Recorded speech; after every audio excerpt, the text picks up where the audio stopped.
সকালে সচিবালয়ে সাংবাদিকদের সঙ্গে কথা বলেন অন্তর্বর্তী সরকারের তথ্য উপদেষ্টা নাহিদ ইসলাম। ইন্টারনেট বন্ধ করে দেওয়া হয়েছিল। এ সময় তিনি বলেন, সাংবাদিক দম্পতি সাগর সারোয়ার ও মেহেরুন রুনির হত্যাকাণ্ড নিয়ে প্রহসন করা হয়েছে। জানান, সাগর রুনি হত্যাকাণ্ড নিয়ে কাজ করবে মন্ত্রণালয়। সাগর রুনি হত্যাকাণ্ড, এই হত্যাকাণ্ড খুবই বেদনাদায়ক, খুবই নির্মম, এবং আমরা জানি এই হত্যাকাণ্ডের বিচার নিয়ে কি পরিমাণ প্রহসন করা হয়েছে, যে বারবার তার প্রতিবেদনগুলা পিছানো হয়েছে। তো এই সাগর রুনি হত্যাকাণ্ড সহ এই ধরনের যে হত্যাকাণ্ডগুলো হয়েছে, সাংবাদিকদের উপর নিপীড়ন হয়েছে, এই বিষয়গুলোর তদন্ত করতে হবে এবং সরকারের জায়গা থেকে যা ভূমিকা বা মন্ত্রণালয়ের জায়গা থেকে সেই ভূমিকাগুলো আমরা অবশ্যই পালন করব।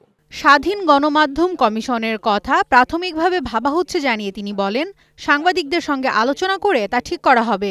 আমরা স্বাধীন গণমাধ্যম কমিশনের কথা প্রাথমিকভাবে ভেবেছি এবং সামগ্রিকভাবে মূলত সাংবাদিক সমাজের সাথে আলোচনা করে আপনাদের বক্তব্যের প্রেক্ষিতে মূলত আমরা এই উদ্যোগগুলো নিতে যাচ্ছি। যেসব আইন গণমাধ্যমের বাকস্বাধীনতার জন্য অন্তরায়, সেগুলো পুনর্বিবেচনা করতে হবে বলেও জানান নাহিদ ইসলাম।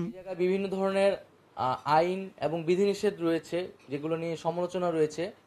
আমাদের এই আইন এবং বিধিনিষেধগুলো কিন্তু পুনর্বিবেচনা করতে হবে। আমাদের এখানে মত প্রকাশের স্বাধীনতার উপর নানাভাবে বাধা তৈরি করা হয়েছে, এবং যেহেতু ফ্রিডম অফ প্রেস যদি না থাকে, ফ্রিডম অফ স্পিচটিও কিন্তু নিশ্চিত হয় না।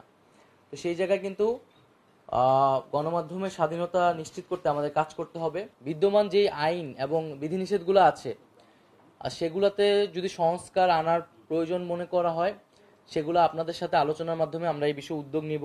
ছাত্র জনতার অভ্যুত্থানের সময় গণহত্যার প্রকৃত চিত্র প্রকাশ করে তদন্তে সহায়তা করতে সংবাদ মাধ্যমের প্রতি আহ্বান তথ্য উপদেষ্টার। জনগণের পক্ষে থেকেছে। Tahmina Tashrif, news time, Dhaka.